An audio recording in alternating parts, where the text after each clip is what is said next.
আমি ধন্যবাদ এবং কৃতজ্ঞতা জানাবো কংগ্রেসের সভাপতি মহোদয়কে, যারা আমাকে এখানে ডেকেছেন আজকে বলার জন্য। খুবই গুরুত্বপূর্ণ বিষয়, সম্মানের বিষয়, আত্মসম্মানের বিষয়। যে ভদ্রলোক এই উক্তিটি করেছেন তিনি এমন একটা দলের আগে প্রাক্তন সদস্য ছিলেন, যে দল ভারতবর্ষের স্বাধীনতা সংগ্রামে যে কজন ছিলেন তার মধ্যে অন্যতম।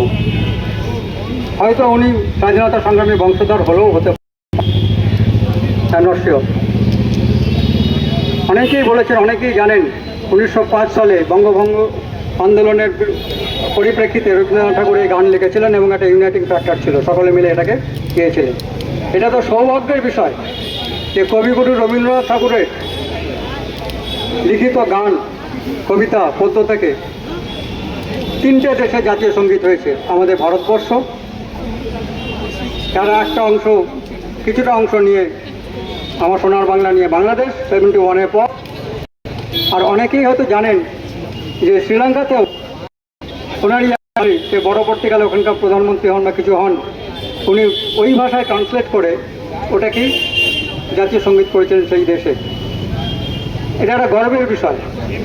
আমি ভারতীয়, আমি বঙ্গবাসী, বাঙালি, মাতৃভাষা বাংলা। রবি ঠাকুরের জন্মভূমি, কর্মভূমি এবং যে ভাষা নিয়ে উনি কবিতা লিখে বিখ্যাত হয়েছেন, বিশ্ববন্দিত হয়েছেন, নোবেল প্রাইজ পেয়েছেন, করোনা চোখে আমরা সে একই কথা বলি, একই ভাষায় কথা বলি। ওনার অপমান ভারতবর্ষের অপমান, বাঙালি জাতির অপমান। আমি এটাই বলবো, মিস্টার নরেন্দ্র মোদী এবং মিস্টার অমিত শাহর উচিত, যে সিএম এই উক্তি করেছেন তাকে দিয়ে ক্ষমা চাওয়ানো এবং প্রয়োজন হলে ওনাকে পদত্যাগ করানো। সকলে ভালো থাকুন। জয় হিন্দ, বন্দে মাতরম।